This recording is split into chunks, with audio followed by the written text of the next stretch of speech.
So, talking of skin color, we all are aware that skin color is caused by a brown coloring pigment in the skin known as melanin. Now, melanin is produced by melanocytes and it accumulates in the keratinocytes. And there are two forms of melanin. One is the eumelanin and then pheomelanin. Eumelanin gives the brownish black color to the skin, and pheomelanin gives the reddish yellow color because it contains sulfur.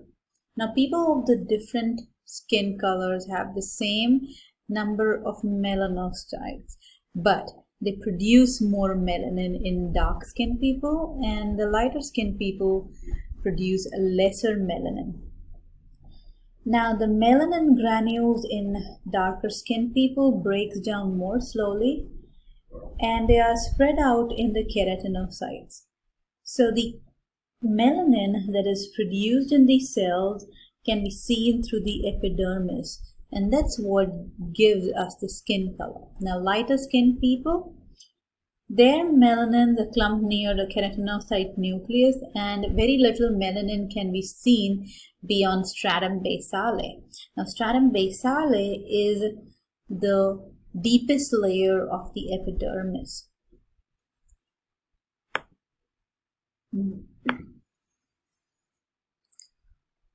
All right. So this layer over here is stratum basale. You see that this brown skinned person over here has a bunch of melanized cell in stratum basale, and as they move up, they get deposited in the stratum corneum. But a light-skinned person does not have much melanin deposition in the topmost layer, which are made of mostly keratinocytes. So you don't really see any melanocytes in a white-skinned person beyond stratum basale. Now, the skin color is also influenced by other factors, like the geographic region. Other pigments like hemoglobin and keratin can also influence skin color. Skin color also depends on the melanosomes a person has. So there are several factors that affect how light-skinned or dark-skinned a person is. But melanin actually helps in boosting the immune system, and darker people have been shown to have lower incidence of conditions like Parkinson's disease, multiple sclerosis, and spina bifida. Now, these diseases affect lighter skinned people more than darker skinned people. Now, darker skinned people are also shown to age better because the melanin pigments better protect the skin of a dark skinned person from excessive sun damage. So the people with darker skin, they also have lesser incidence of skin cancer because of the presence of melanin. Now, some other pigments that can influence the skin color include hemoglobin and keratin. Now, hemoglobin provides a reddish to pinkish hue on the skin, and keratin is present in things like tomatoes and carrots. And yellow pigment, that is a keratin that is acquired from the egg yolks, it concentrates in the stratum corneum and the subcutaneous pad. So this keratin pigment provides a yellowish tone to the skin. Now, moving on to the conditions of the skin. The color of the skin or changes in the skin can also be used for diagnostic purposes like cyanosis. Cyanosis is the bluish coloration of the skin, either due to, say, an immune reaction or of oxygen deficiency. And now erythema is redness due to increased blood flow to the skin So somebody who's, say, allergic to something get reddish due to blood flow, increased blood flow to the skin. And then you have pallor, which is paleness due to decreased blood flow to the skin. So this is different from albinism. Albinism is a condition, is a genetic condition where a person ends up having pale white skin and blue-gray eyes due to the lack of melanin synthesizing enzyme. So they become pale white with really light color eyes, and this condition is known as albinism. Now, albinism is a condition which requires both the alleles to be in the defective form. Okay. Now, the other condition is jaundice. Now, jaundice is the condition where bilirubin in blood can cause yellow coloration of the skin, and this is an indication of a compromised liver function. So the next condition is hematoma, which is bruising under the skin. So hematoma is a blood clot that is visible in the form of bruising on top of the skin. Now, vitiligo is a chronic disorder that causes depigmentation patches in the skin, and vitiligo is due to depigmentation due to a defect in melanin producing pigments in the skin as well. So these are some pictures that show victims with vitiligo. And then you have conditions like freckles and moles, and hemangiomas, which are also known as birthmarks. So hemangioma are patches of discoloration caused by benign tumors, which we call birthmark. Now, the next accessory organ of the integumentary system is the presence of hair and nails. Now, hair and nails are mostly composed of dead keratinized cell. Now, the pliable soft keratin makes up stratum corneum, and the really hard keratin makes up hair and nails. So this over here that you're seeing on the nail is a really hard form of keratin. Now,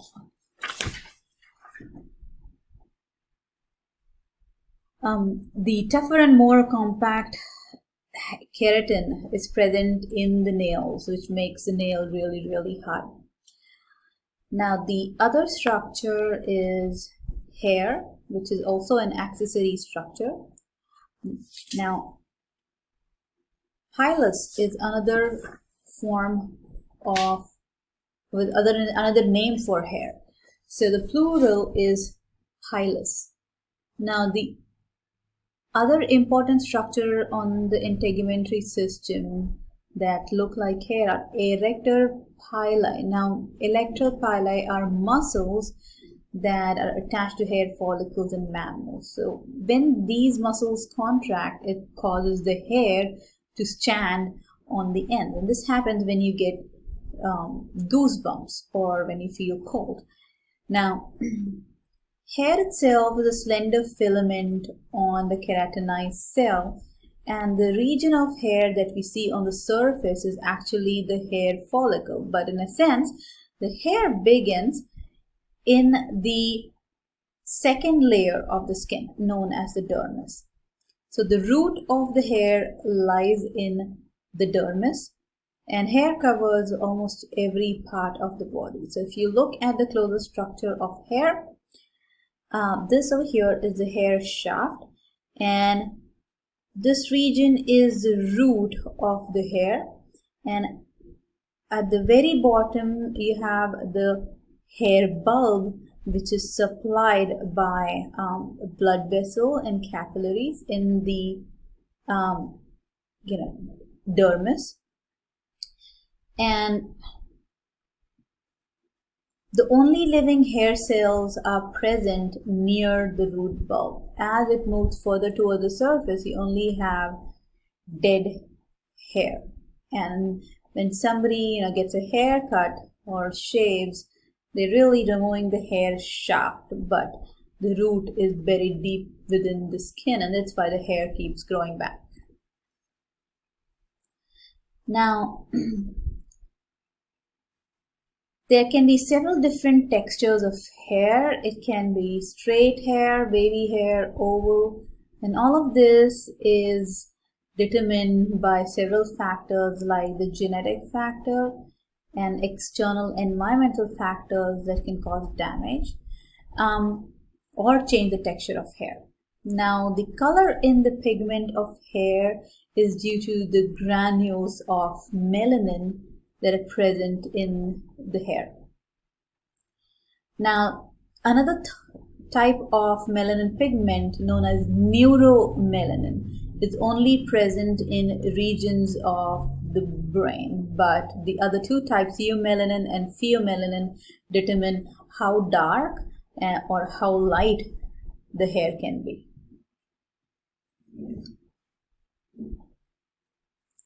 Okay. So you can see different textures of the hair over here. So people with reddish hair have a combination of eumelanin and pheomelanin. People with really dark hair have mostly eumelanin, which provides the really dark coloration of the hair. And people with blonde or really light brown hair have pheomelanin, which provides the orangish or reddish texture to the hair. Now, most hair on the body and limbs is vestigial, so it does not have much function. But the presence of hair in ancient human beings kept them warm, and hair receptors also alerted of parasites crawling on the skin.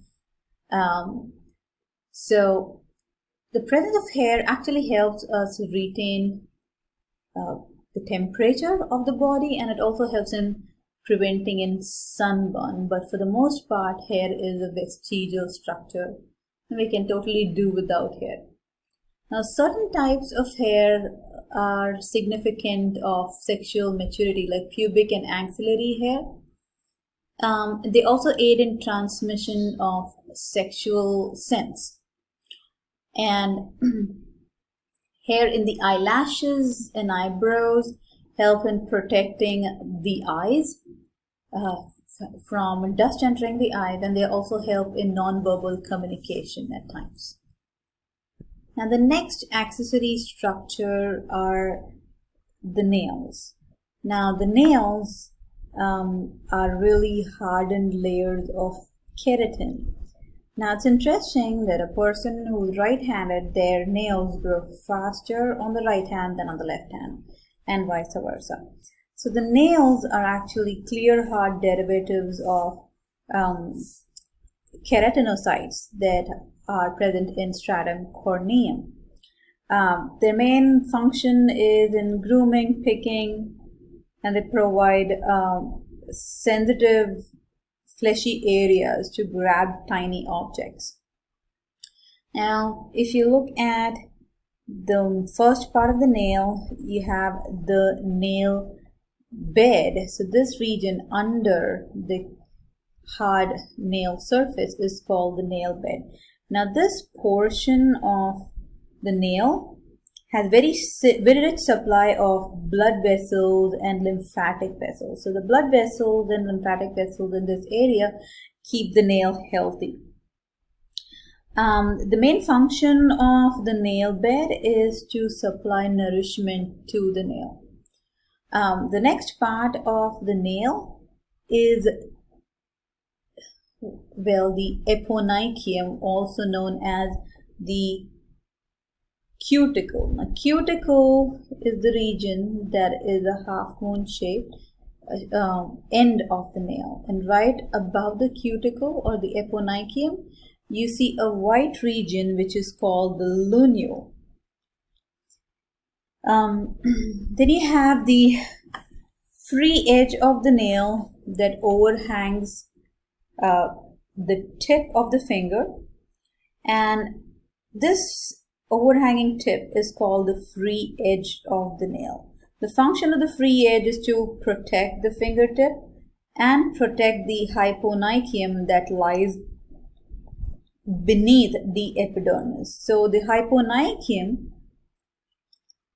is the part of the epidermis right under this free edge. So if you cut your nail too deep, you actually hurt your hyponychium, and the hyponychium further protects the nail bed from infection, because the nail bed is rich in blood vessels and lymphatic vessels, and it's a very fleshy area. Now the next region of the nail is, well, we did talk about the eponychium. So the main role of eponychium is to protect the matrix from infection, and these edges at the end of the nail are called the nail fold.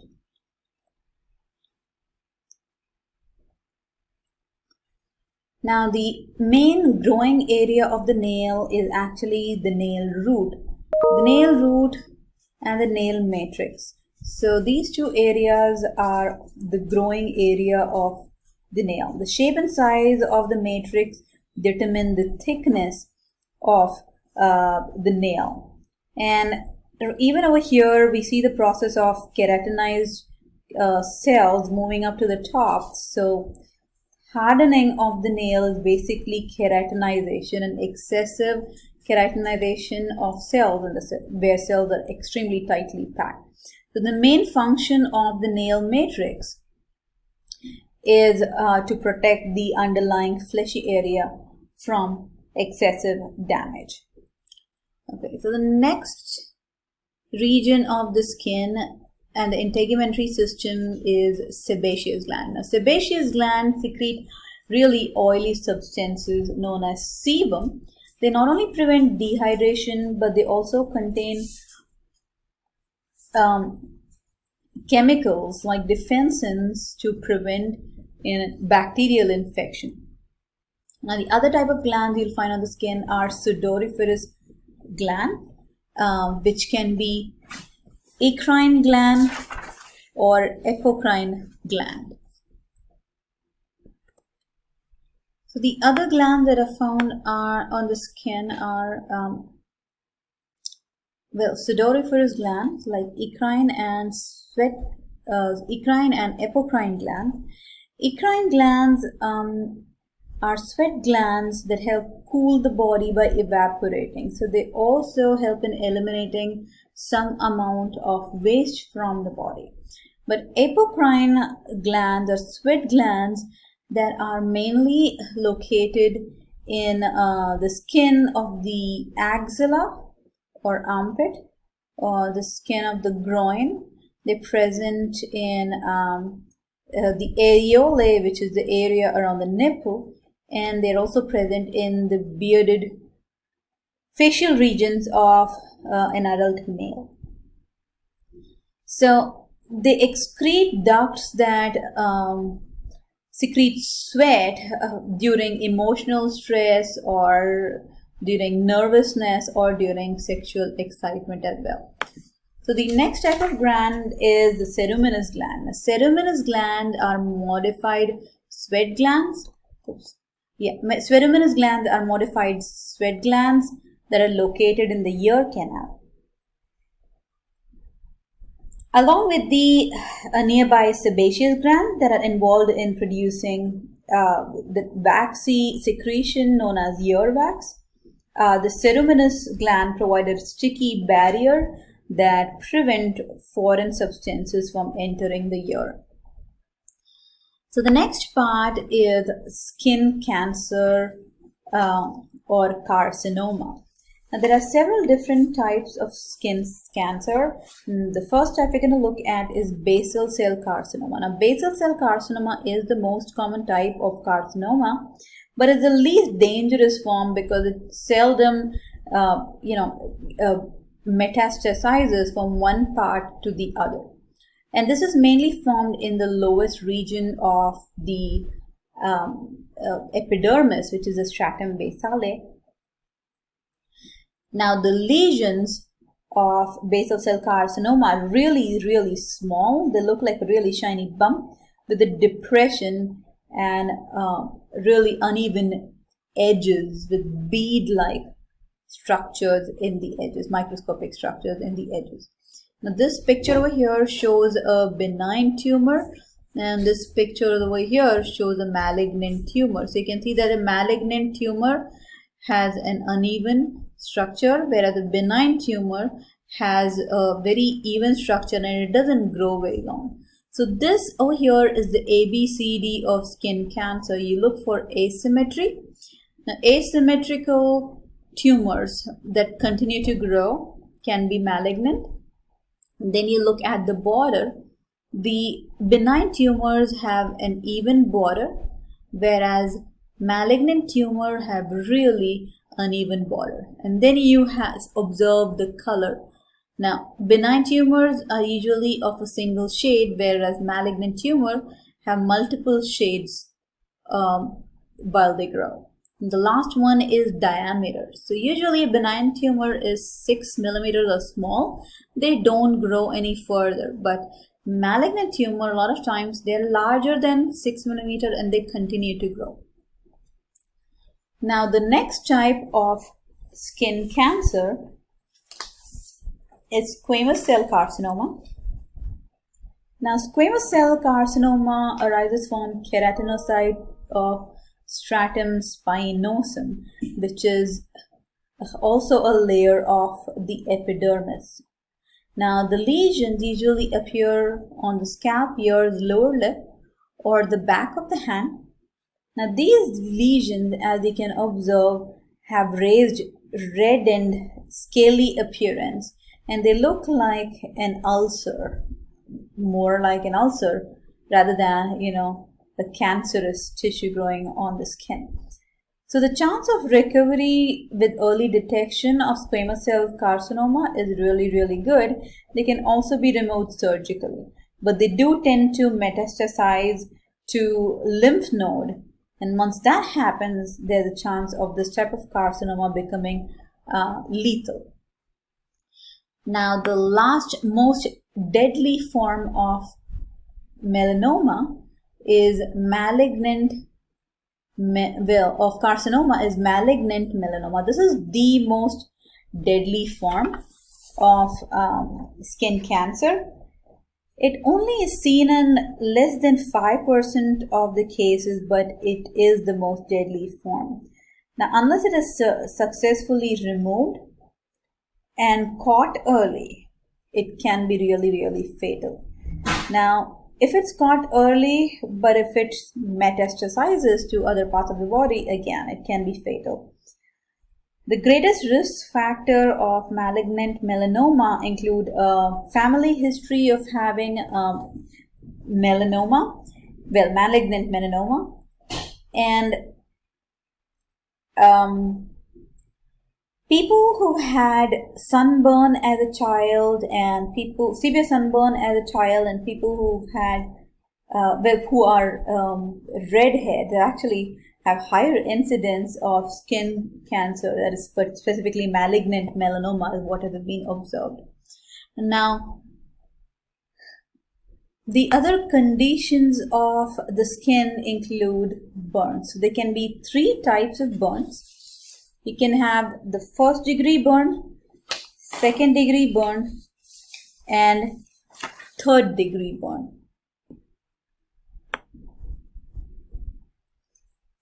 Now this over here is 1st degree burn, like sunburn. Now burn is, the 1st degree burn involves only the epidermis, so only the top layer of the skin is affected. And in a 1st degree burn, all you see is redness, you see edema, and you have a lot of pain in 1st degree burns because these cells, this epidermal layer of the skin contain touch receptors and nerve endings, so you can feel the burn as a result, or feel the pain as a result of the burn. Now the 2nd type of burn is the 2nd degree burn. The 2nd degree burn is well, it can take several months to heal, and it can leave a scar. And second degree burn is deeper, so it involves a part of the dermis, and this again is pretty painful, and it may not be as painful if the nerve endings are completely damaged. But now, third degree burn is the most severe form of burn, and this type of burn involves a very deep burn all the way to the third layer of the skin, which is the subcutaneous layer or the fatty tissue, the adipocytes. So the third degree burn is a burn all the way to the hypodermal layer of the skin.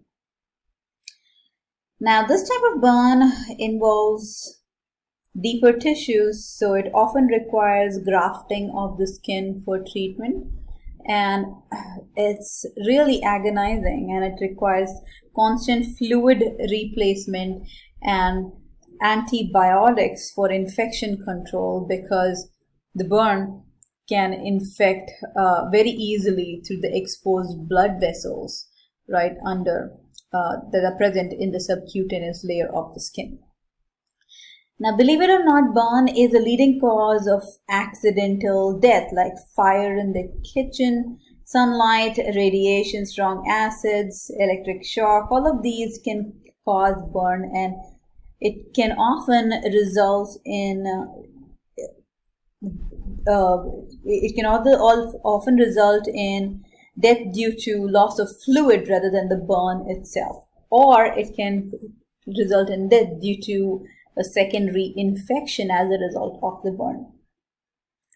Now, a lot of times when a person comes in with such severe burns like second or third degree burns, it is removed by debridement. So debridement is the removal of the burn.